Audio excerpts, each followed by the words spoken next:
Le Club Culture d'Europe 1 Matin, on va commencer avec le livre du jour, Nicolas Caro, format poche. Donc ce jeudi, le roman de Maria Pourchet, Western, une histoire de cow-boy. Si on veut, mais au sens figuré, c'est-à-dire que l'écrivaine reprend tous les codes du western, le lonesome cowboy, l'errance, les duels, mais appliqués à une histoire d'amour, une histoire contemporaine. Mais sinon, non, vous attendez pas au saloon, aux cavalcades dans les plaines et autres convois de bétail ou de pionniers. Mais donc il y a deux histoires en fait, deux destins. Celui d'Aurore d'abord, 45 ans, mère célibataire. Son fils c'est Cosma, il est pas grand, 8 ans. Elle est un peu en burn-out, enfin en crise, enfin ça va pas. Elle décide de quitter la capitale pour une petite maison dans le Lot, maison que sa mère vient de lui léguer, et ça va mieux. Bah tiens, elle télétravaille, elle reprend un peu goût aux choses, même si résultat elle s'ennuie un peu quand même. Ça ne va pas durer, puisqu'un soir quelqu'un frappe à la porte, un homme. C'est le cow-boy solitaire. C'est ça, un cow-boy en fuite. Alexis Zagner, acteur de théâtre très connu qui devait jouer Don Juan, succès annoncé mais qui on ne sait pas pourquoi a décidé de fuir, de tout quitter sans prévenir personne et de se réfugier lui aussi dans le Lot et dans cette maison-là. Mais pourquoi cette maison-là précisément ? Eh bien parce que figurez-vous que c'est la sienne de maison. Il l'avait achetée en viager à la mère d'Aurore, ce qu'elle ignorait. Mais je vous dis rien de plus là-dessus, ni sur l'hypothétique histoire d'amour. Je peux vous dire quand même qu'Alexis, même s'il ne fuyait pas pour ça, sera bientôt au centre d'un scandale médiatique à la MeToo et tout le monde le cherche pour le lyncher. Encore un motif bien connu du western. Maria Pourchet joue avec ses figures imposées de son titre, mais à chaque fois elle contourne, renverse le cliché, elle se moque du spectacle permanent et on est surpris, intrigué, pris de vertige parfois. Gros succès en grand format pour la rentrée littéraire d'il y a 2 ans. Je prédis le même succès en poche. Voilà, Western, le livre de Maria Pourchet, donc au livre de poche. Merci Nicolas Caro.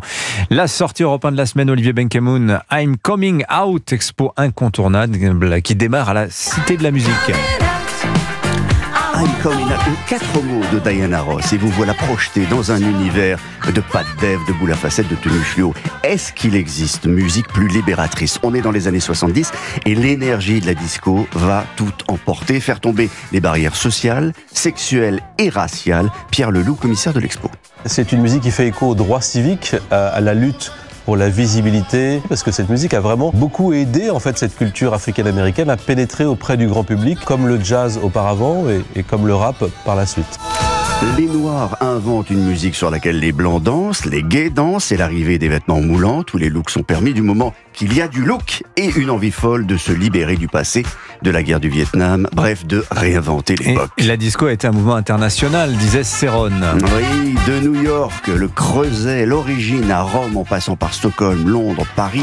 Paris, évidemment, vous avez cité Céron, ça a eu du mal à démarrer pour le pape français de la disco. Son tout premier album, pressé à compte d'auteur, eh bien, les maisons de disques ne comprenaient ni la durée, 17 minutes, faut dire, ni l'hypersexualisation de la photo de la pochette avec une fille toute nue.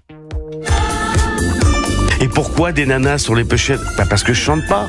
C'est des femmes qui chantent. Donc j'étais provocateur. 16 minutes 30 de long. J'avais beau leur dire, mais c'est pas pour les radios, c'est pour les discothèques. Qu'est-ce qu'on s'en fout des discothèques ?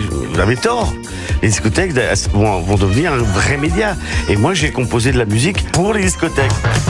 Bah non, on s'en fout pas des discothèques, vous le savez très bien, évidemment. Le club, la Culture Club, c'est précisément ce qui est célébré dans cette expo, avec beaucoup de photos, beaucoup de clips d'époque aussi, une authentique cabine de disque jockey, on disait le disquaire à l'époque. Si on sait à peu près quand la disco a débuté, dans les années 70, en revanche, il y a bien une date de fin. C'était le 12 juillet 1979, et oui, à Chicago, lors de la Disco Demolition Night. Et ce soir-là, à la mi-temps d'un match de baseball, un disque jockey fait exploser une caisse de vinyle. Les disques sont ensuite jetés sur la pelouse façon frisbee, une manière percutante de dire marre de la suprématie du disco, en quelque sorte marre de la suprématie de la musique des Noirs. Désormais, ce sera l'heure du rock. Enfin, presque. Il y en a bien un qui va vous dire que c'est un moment trumpiste de l'histoire musicale. J'attendais ce commentaire. I'm Coming Out, donc l'expo sur la disco, c'est jusqu'au mois d'août à la Cité de la Musique à la Villette à Paris. Merci beaucoup Olivier Benkemoun.